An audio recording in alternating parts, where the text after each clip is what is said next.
Hello there everybody and welcome back to Movie Squirm. Today I'm going to be carrying on my Friday the 13th review series with Friday the 13th Part 6, Jason Lives from 1986, and it's directed by Tom McLoughlin and stars Thom Mathews and Jennifer Cook. Tormented by the past, Tommy Jarvis seeks out Jason's corpse to prove to himself that he really is dead, but unwillingly brings him back to life. Well, this is one that I have a little bit of nostalgia for, guys. There was 4 Friday the 13th films that I used to own on VHS or DVD, and they were Friday the 13th, the original, the third one, this, and Jason X. They're the ones I have a little bit of nostalgia bait for. So, going into this one, I was really looking forward to returning to it. I loved it when I used to watch it on DVD back in the day. Rewatched it again last year, really enjoyed it, and now I'm doing it again for review purposes. And I gotta say, this is probably my favourite time ever watching this one. There's a lot of great stuff going on here, with some negatives as well. I got a lot to say, so let's get into it. We'd better turn around. Why? Because I've seen enough horror movies to know any weirdo wearing a mask is never friendly.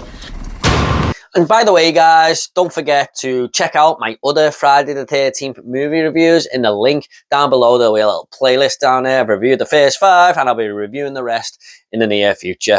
Also, there are going to be spoilers in this review. I'm going to be talking about the end and stuff a little bit, so just a heads up there. Where else to start with this movie but the awesome opening scene that this film has? A lot of people in the horror community like to bring this one up in their favourite opening scenes. It wouldn't quite be in my top 10 or anything, but I do think it's pretty awesome. I mean, it just screams cheesy 80s horror, doesn't it? With the thunder and lightning, you know, a graveyard, 2 people doing what they shouldn't be doing, which is just, yeah, I don't know what is going through Tommy Jarvis's head here.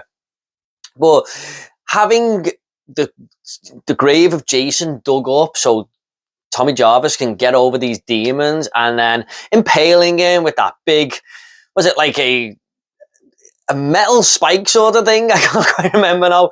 But that to be impaled by lightning and just bring Jason out of the grave is one of the most ridiculous horror movie ideas ever, to bring back an antagonist or a villain.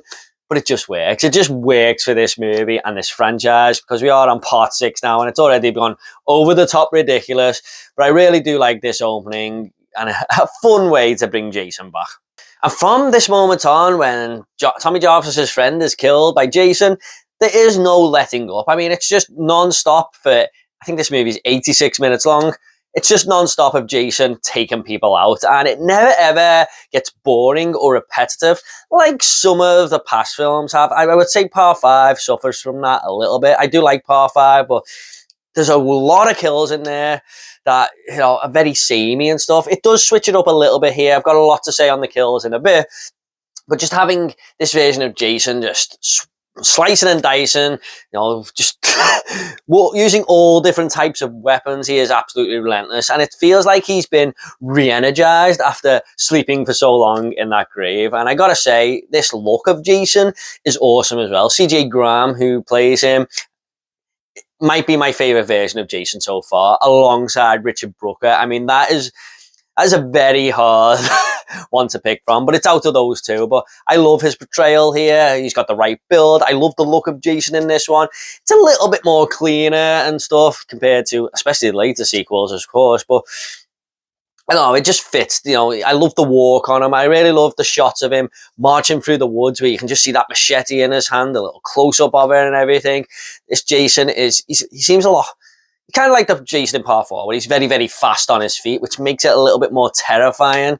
And just the places he pops up here and there. Love the mask and everything. It's a quite perfect Jason, in my opinion. So no problems whatsoever. Jason's badass in this. And of course, it is a smart decision to bring Jason back. I suppose it was going to be inevitable after him not really appearing in the 5th one. I mean, to me, that is a very silly twist at the end, but it's not one that upsets me too much. It still feels like a Jason movie, but for die-hard fans of the franchise, they wanted their Jason back, and they got it. So I would say it's a very, very smart move, but I mean, it's more of a simple fix, isn't it? And the right decision. And I gotta say, as this movie is going on and Jason is just taking people out left, right, and center, I gotta say the music really fits with this movie. It is constantly played throughout. I wouldn't say across the entire runtime, but I just noticed lots of moments this time around especially, where music and different variety of music just pops in here and there to make like a haunting sort of presence that, you know, someone's about to be killed, or when the action kicks in, it's more ramped up and everything. I just thought the music was put to this movie perfectly. Where the first one really has that cha-cha-cha, you know, vibe to it, that really works and makes that movie what it is. This one, it's a little bit different. It's just all different types of music that just work and fit so well with each scene. So really well edited and really well done music choices for each of these scenes that have a little bit of difference going for it. And this one really does feel like we've got our camp slasher back here. Now, what I mean by that is, there is a similar feel in all the other movies with the camp and stuff and where people are being taken out in the woods, but it doesn't really ever feel like we are back at Camp Crystal Lake. Now, I know we see a little bit of it in the second movie, but it has been like sort of demolished, it seems, and we only go over there for a scene. So that camp that they're in is not actually quite Camp Crystal Lake. We've got Higgins Haven in the third movie. The fourth movie is just somewhere where Tommy Jarvis lives, and you know, there's a little cottage by there. And the fifth movie, I don't believe is Camp Crystal Lake either. Now, this one takes place in Crystal Lake, which is kind of the village it all takes place in. But they've just renamed it to Camp Forest Green. I believe so. I think I'm 99% correct in saying that. But we've got the cabins here, you know, the councillors are back. It just has more of that feel from the first movie, I think. And that was a welcome addition here to do that. I gotta say, it did seem like the stakes were raised a little bit because there's a lot of children in this camp this time. Usually you just get the teenage counsellors who are there before the kids come. But no, this is flooded with lots of youngsters. And it really did feel like something disastrous could happen here with one of these kids. There's a moment where they're all in their beds and Jason just turns up at the camp with I think he's got the machete in his hand and stuff. And you're like, holy shit, is he actually going to go and kill some kids here? And he is just walking through the cabins at one point while all the kids are asleep. And that young girl, Nancy, wakes up. And I kind of don't know what was going through Jason's head here, because he's leaning right over to her until he is rudely interrupted. Would he have killed this young girl? I'm not quite sure. I mean, thank her lucky stars that Art the Clown weren't walking through this damn place. Of course, he hadn't been invented yet. But it was very, very nice of Jason, I think, to leave the kids and just kill the camp counselors. And we got a couple of cool kills here in this movie. I've got something else to say negatively about the kills in a minute, but there are some standout ones here, especially the one where he jumps up from that window where Sissy is walking to the cabin window, and I knew it was coming, man, but that is a great jump scare. He grabs Sissy's head and twists it off. I was like, oh my God, the strength of this guy here. Also, I love the scene where he pulls that guy's arm out. Like, the guy is whacking through the woods with the machete. He's all pissed off because this woman shot him at paintball. And as he raises his arm, it doesn't come down, and Jason's pulled his arm off there with the machete still in the hand. And that's where he gains that weapon. Thought that was a really cool little kill. I really like the one where I think his name's Court and Nikki are in the RV. And they race away because they think Jason's out there, and Jason is actually in the RV. And he just pops out of this bathroom and pulls Nikki in there, and he impales her face into like this sheet of metal, and at the other side of the sheet of metal you see like a face come through. That's incredible, man. I love that shot.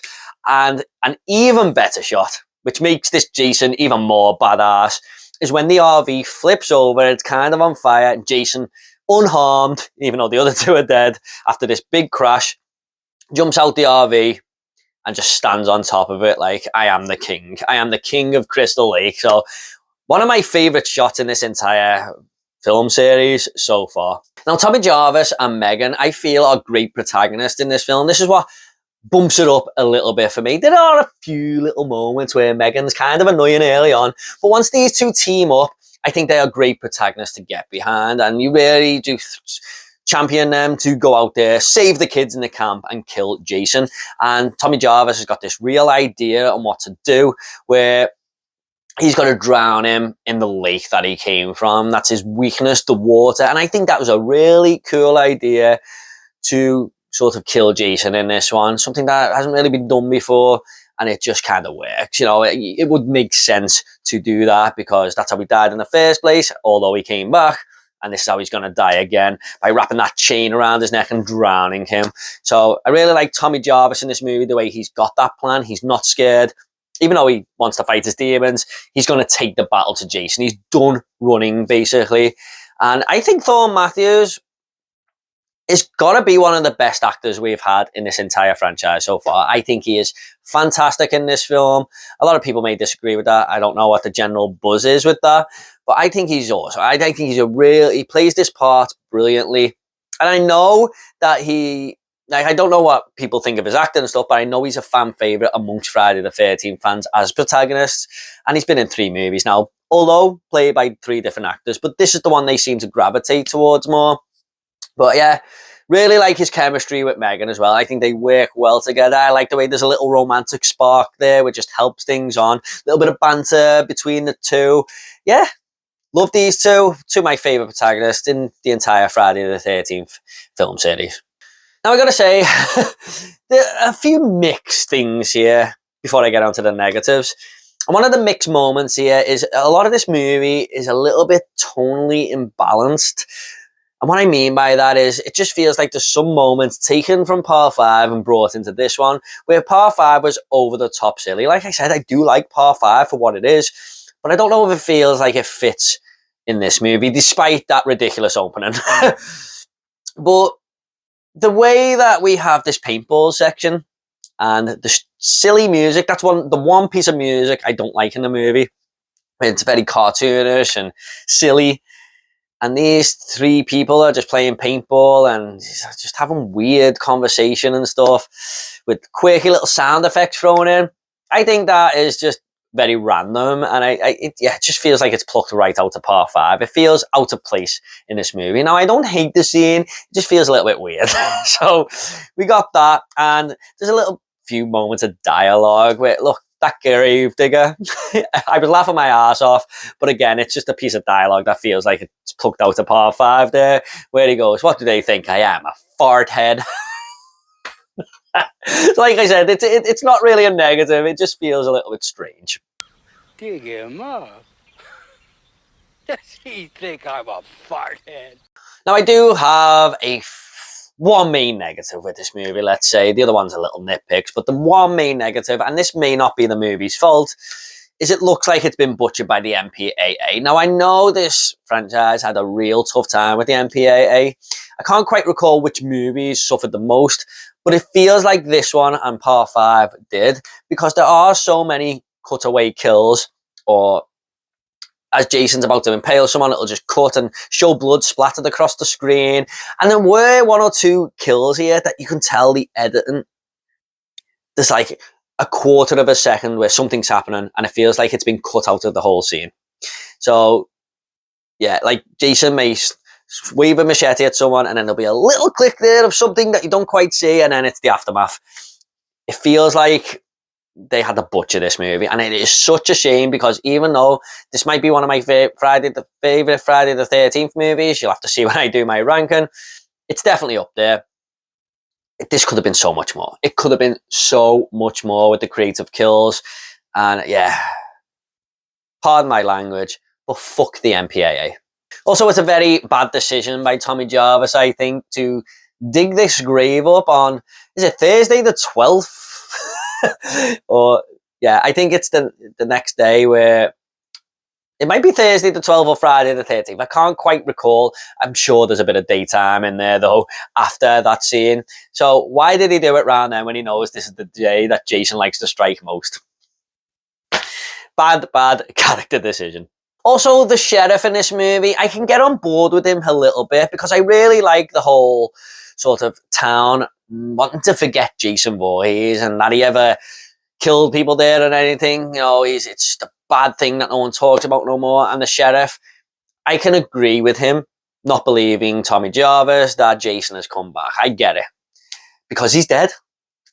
But after about halfway through the movie, where it's very, very clear that Tommy Jarvis is not doing these killings and his daughter's giving him an alibi and everything, he still doesn't quite believe him. And I'm just like, okay, Sheriff, there's something more going on here. Snap out of it. And yeah, it just feels like more bad character decisions. I don't hate this character or anything, but it becomes a little bit more unbelievable as the movie goes on, that he still thinks Tommy Jarvis is this madman. However, guys, this is a great sequel. I could watch this again right now. This is the easiest set of films to watch, isn't it? And this one is no exception. It absolutely flies by. The pacing is on point. You are never bored, and you're just watching it, having a great time. And this is the beauty of 80s horror movies, 80s slashers more than anything. I'm just going to go ahead and rate this movie now. I'm going to give Friday the 13th, Part 6, Jason Lives, an 8 out of 10. I think this is the highest I've rated a movie so far. Okay, guys, at the end of these reviews, I always like to leave a little fun fact. Now, a fun fact for Friday the 13th, Part 6, is that the director, Tom McLoughlin, actually took Jason's gravestone, the tombstone, home and put it in his front yard and pretended that Jason was buried in the front of his house. That's awesome. Okay, guys, I hope you all enjoyed this review. What did you think of Friday the 13th, Jason Lives? Is this one of your favourites? Please leave your comments down below. Don't forget to check out my other Friday the 13th movie reviews. There'll be a playlist in the link down below. And give this video a like and subscribe to this channel if horror is your sort of thing. Thanks so much, guys. You all take care. And I'll see you all in the next video.